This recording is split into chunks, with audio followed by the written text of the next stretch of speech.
Entre los años 65 al 70 después de Cristo, un apóstol llamado Judas se dio a la tarea de escribir una carta o epístola para los amados y guardados en Cristo Jesús. Esta carta, corta por cierto, cuenta con 25 versos, pero su contenido es riquísimo. Nosotros la estudiaremos texto por texto. Acompáñanos en esta maravillosa aventura a través de la eterna palabra de Dios. Esto es texto por texto, estudio la epístola del apóstol Judas. Por favor, considera apoyarnos con tus oraciones y compartiendo este contenido a otros, ayudándonos a ser de bendición. Esto es texto por texto, estudio la epístola del apóstol Judas. Judas 1:18. Los que os decían, en el postrer tiempo habrá burladores que andarán según sus malvados deseos. Bendiciones, esto es texto por texto. Llegamos así al verso número 18 de esta epístola del apóstol. Y el verso anterior fue usado para recordarnos, el verso 17, fue usado para recordarnos el no olvidar lo que somos, para qué estamos y hacia dónde vamos. El apóstol Judas nos recordó que esas palabras fueron dichas por los apóstoles y nos dejaron esas palabras, la verdad, en el mismo cielo. Incluso se nos recordó que hasta una trompeta sonará este día. Pero parece ser que no fueron las únicas palabras que ellos dijeron, ya que el apóstol Judas nos dice de un postrer tiempo o unos últimos días. A esto le llama los días postreros. Esta palabra, o sea, la palabra postrero, se da un total de 35 veces en la eterna palabra de Dios. Pero es solo a partir del profeta Jeremías, en el año 650 a.C., que se vino a hablar de los días postreros o final. Cabe anotar que esta expresión fue dada del cielo por el don de la profecía. Entonces, por allá en el año 635 a.C., le es dada a uno de sus profetas una visión, pero esta visión no la vio el profeta. Esta visión le fue dada del cielo a un hombre que la verdad no sé cómo lo escogieron a él para darle semejante revelación. Daniel interpretó lo que soñó un rey llamado Nabucodonosor, y es por eso que esta visión cobra un valor y una credibilidad única.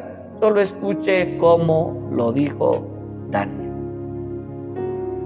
Daniel capítulo 2, verso 28 dice: pero hay un Dios en los cielos, el cual revela los misterios, y él ha hecho saber al rey Nabucodonosor lo que ha de acontecer en los postreros días. Y aquí tu sueño y las visiones que has tenido en tu campo.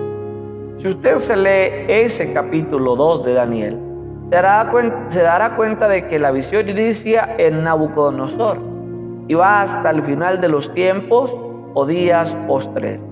La visión habla de una imagen o efigie gigante, elaborada en una diversidad de materiales, iniciando con el oro, uno de los materiales más valiosos y apreciados por los hombres hasta la fecha, para culminar con el más ordinario y barato de los materiales, el barro, pero con una mezcla de materiales tan extraña, barro y hierro. A Daniel se le dijo que en los postreros días los gobiernos humanos harían alianzas entre sí, pero así como esos dos materiales no se mezclan, esas alianzas durarían muy poco. Y sí que se parece esto a lo que ocurre hoy día entre las naciones, ¿verdad? Pero Judas nos va a mostrar que los apóstoles en sus palabras se centraron a describir cómo sería el comportamiento de los hombres que alcanzarán esos postreros días. Y a pesar de que el apóstol Pablo escribió ampliamente a Timoteo, hablando del carácter de los hombres de los postreros días.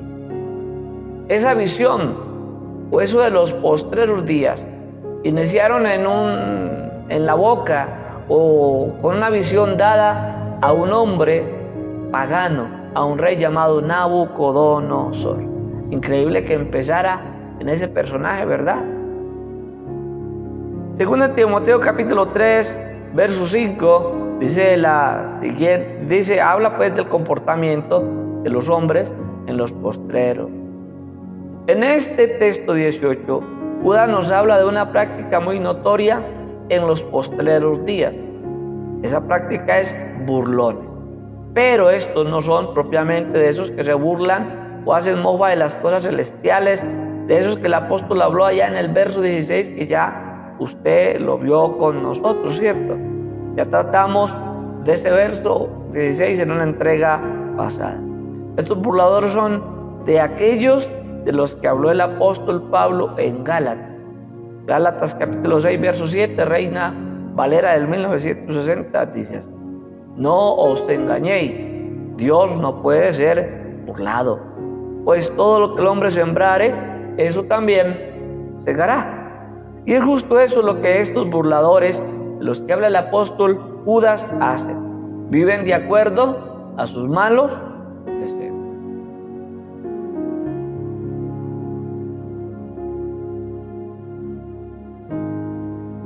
Yo creo que en este texto hallamos la respuesta de por qué los seres humanos se comportan de la forma en la que lo hacen en la actualidad. Esta generación vive de acuerdo no a lo que es moral y o legalmente correcto, sino de acuerdo a sus malvados deseos. ¿Y qué es un malvado deseo? Bueno, dejemos que sea la RAE, la Real Academia de la Lengua Española, la academia de lo que se habla, la que nos diga qué es un deseo. Dice que es una atracción por algo hasta el punto de quererlo obtener o alcanzar. Eso es un deseo. Pero si le anexamos la palabra malvado a ese deseo, entonces sería una atracción por algo hasta el punto de quererlo obtener o alcanzar. Malvado, que tiene maldad, que hace el mal. Combinando las dos palabras, nos daría atracción por lo malo. Todo aquello que se sabe que no es bueno lo desean alcanzar. Es como si la humanidad se hubiese regresado en el tiempo a los días del Génesis. Génesis capítulo 6, verso 5, se lee así: y vio Jehová que la maldad de los hombres era mucha sobre la faz de la tierra, y que todo designio de los pensamientos del corazón de ellos era de continuo solamente al mal. Cada uno de sus deseos solo quería alcanzar algo malo. Pero alguno dirá: es que eso es muy relativo. Lo que para usted es malo, para mí no lo es. Pero creo no equivocarme al decir que en esto la máxima autoridad la posee la eterna palabra de Dios, ya que ella es el reflejo de la conciencia perfecta de un Dios perfecto al punto que es santo. Pero es que yo no creo en Dios. Algunos dirán, ¿cierto? Vale, entonces, no creas en Dios, listo, está bien, no crees en Dios. Pero entonces apelo a tu conciencia. Ya que sé que posees una conciencia, ¿verdad? Conciencia que te dice o redarguye al punto que incluso muchos optan por esconderse en las sombras de las tinieblas a fin de no ser vistos. No me digas que no sabes qué es mal. Es como si dijeras que no entiendes la diferencia entre la luz y las tinieblas. Y si yo te pidiera que me describieras o que me las describieras, sin duda serías capaz de hacerlo. En lo moral el relativismo no cabe. Lo que es malo, todos sabemos que es malo. Lo que es bueno, todos sabemos que es bueno. ¿Cierto? ¿Y cuáles son esos malos deseos por los que viven? A mi generación la consume un deseo por la riqueza, por los bienes materiales, al punto que no diferencia entre los medios correctos o no correctos para lograrlo. Y si la obtención de esa riqueza demanda destruir a otros, hasta el punto de asesinarlos, de robarles la vida, si ello es necesario. Esa es la generación actual. Otro de los deseos que gobiernan mi generación actual es la fama, sea la gloria de los hombres, reconocimiento, que todos se admiren al punto que hasta los idolatren y aprueben cada una de sus ideas extravagantes. Otro de los malvados deseos que consumen a mi generación es el placer. Placer en todas sus formas posibles, preferiblemente en el área sexual, sin ninguna restricción, al punto de desencadenar en un sinnúmero de prácticas aberrantes, y pudiésemos decir o poner esta palabrita acá, execrables o abominables, como dice la palabra de Dios. Entre ellas, algunas de ellas, zoofilia, necrofilia, pedofilia y otras tantas que son catalogadas como aberraciones por parte del Señor Jesucristo. Pero ¿sabe una cosa? ¿Qué es lo mejor? Que nadie me puede decir que lo que estoy diciendo no es así, porque esta generación actual vive así, burladores que creen que pueden engañar a Dios. Hay dos maneras de intentar burlarse del cielo. Una es hablar mal del cielo, de los moradores del cielo, reírse de lo que ellos son, de lo que ellos hacen, o de aquellos que creemos en el cielo. Es una forma de ser un burlador. Pero otra forma de ser un burlador es vivir bajo nuestra propia forma de pensar, controlados por nuestros malos deseos, creyendo que lo que hacemos no va a desencadenar ninguna repercusión, no va a traer ninguna ira de ningún Dios. Es una forma de burlar. Burladores creen que pueden burlar a Dios. Bendito el nombre del Señor Jesús.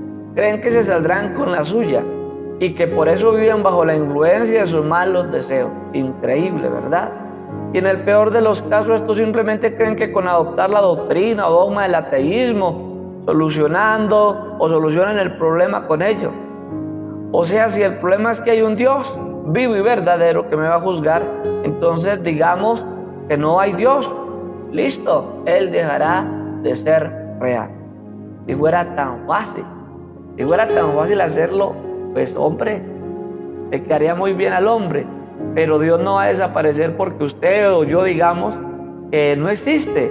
Él va a estar siempre ahí. Amén. Pero, ¿sabe qué es lo que la palabra eterna dice de esos burladores? Ahí en Salmos 14:11 dice el necio en su corazón, es lo que dice, que no hay Dios. La RAE dice que necio es aquel que no sabe lo que debiera de saber. Esos necios dicen que no hay Dios, y entonces al quitar a Dios de la ecuación creen que estos que quitan la implicación de alguien a quien dar cuentas, en este caso un juez de todos, al hacerlo ellos simplemente no van a sufrir consecuencias por cada uno de sus actos. Pero la Biblia dice que el que hace eso, el que dice que no hay Dios, es un necio. Ese necio se ha corrompido, se ha pervertido, declarándose en contra de todo principio moral. Al corromperse, al declarar que no hay Dios, entonces dice el texto, hacen obras abominables. Su actuar es reprochable desde cualesquiera punto de vista. Esta palabra nos da la idea que lo que estos hacen y practican del cielo no lo quieren ni mirar. Pero yo quiero anexar algo más a esto. Ese Dios de la Biblia, que es real y más vivo que usted y que yo, tenga la plena certeza, siente una aversión por esas prácticas abominables, al punto que Él aborrece tales prácticas. Lo triste aquí es que esas obras abominables son la práctica común, porque el texto termina diciendo, dice el necio en su corazón, no hay Dios. Se han corrompido, hacen obras abominables, no hay quien haga el bien. Aunque con sus bocas, ellos declaran que lo que hacen o practican es algo normal, la declaración del cielo es otra. Ninguno de ellos hacen el bien. Acá lo más lamentable para esos burladores es la premisa de que Dios no puede ser burlado o engañado, y establece una ley, diría yo, una ley de retribución. Todo lo que el hombre sembrare, eso mismo segará. Gálatas 6:7 habla de eso. todo lo que el hombre sembrare, refiriéndose a sus prácticas, sus palabras y sus pensamientos, eso mismo va a cegar. Romanos capítulo 2, verso 5 dice de la siguiente manera: pero por tu dureza, esto se puede traducir como terquedad, o sea, por tu necedad, y por tu corazón no arrepentido. Esto de arrepentirse implica varias cosas que desbaratan por completo la teoría ateísta. Al arrepentirse se reconoce que hemos pecado, o sea, que hicimos algo malo. Y lo otro, por lógica, ese arrepentimiento dice por sí solo que Dios es real y que todo lo que la palabra eterna dice de Él es cierto, quedando así abatido por completo su orgullo. Pero al no hacerlo, entonces solo escucha. Al no arrepentirse, al no dar chance a la gracia de Dios, entonces dice: pero por tu corazón no arrepentido, pero por tu dureza y tu corazón no arrepentido, escuche lo que pasa, atesoras para ti mismo ira para el día de la ira. Este atesorar es un acumular, un guardar, hasta llegar a tener grandes cantidades de lo guardado, pero con una excepción, que muchos lo que guardan son otros los que lo disfrutan. A la gran mayoría de personas les pasa así: guardan, recogen cantidades, y otros son los que disfrutan lo que ellos han guardado.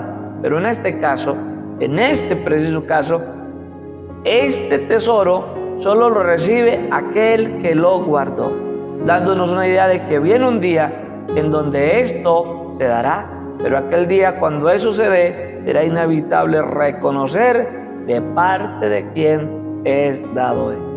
Mira, el texto termina diciendo: atesoras para ti mismo ira para el día de la ira y de la revelación del justo juicio de Dios. Creo firmemente lo dicho por la palabra eterna, porque en esta mi generación camino en medio de esos burladores, cuyas obras abominables, gente que vive de acuerdo a sus malvados deseos. Eso fue lo que dijo el apóstol. Vuelvo a leerle el texto de Judas, capítulo 1, verso 18. Dice la palabra de Dios de la siguiente manera: los que os decían, sea lo que decían los apóstoles, que lo vimos en el verso 17, en el postrer tiempo habrá burlador. En la actualidad, la gran mayoría de personas creen que pueden burlarse de Dios, creen que pueden hacer y deshacer, lo niegan, reniegan, lo sacan de sus vidas y practican una cantidad de cosas que el Dios de los cielos y de la tierra dejó en su palabra establecidas como prácticas abominables que el cielo no aprueba, pero de igual manera las practican. Al final de cuentas no hay Dios, y si lo hay ni cuenta se va a dar. Bueno, en esta noche el apóstol nos está recordando que estas personas, esos burladores, se darían justo en el postrer tiempo, y que esos burladores andarían según sus malvados deseos, y así andan. Hoy estamos en los postreros tiempos, lo dice la profecía, con cantidad de sus profecías cumplidas. Lo dice el comportamiento de la naturaleza desbordada, descoordinada, pudiésemos decir que una naturaleza casi que enloquecida, sin saber lo que va a suceder. Una humanidad, como lo dijo el apóstol, burladores del cielo de Dios, creyendo que lo pueden burlar, que andan según sus malvados deseos. No cabe duda, estamos en los últimos días. Bueno, esto se pone maravilloso. Estamos entrando ya a la recta final de este estudio. Este es el verso 18, nos seguirá el verso 19, que nos traerá también algo espectacular. Recuérdelo, el comportamiento de los burladores actuales nos dice que esa manera de andar en esos malvados deseos no es más que la muestra de la generación que dice la Biblia que se levantaría en los postreros. Esto es Texto por Texto. Hasta una próxima oportunidad y bendición.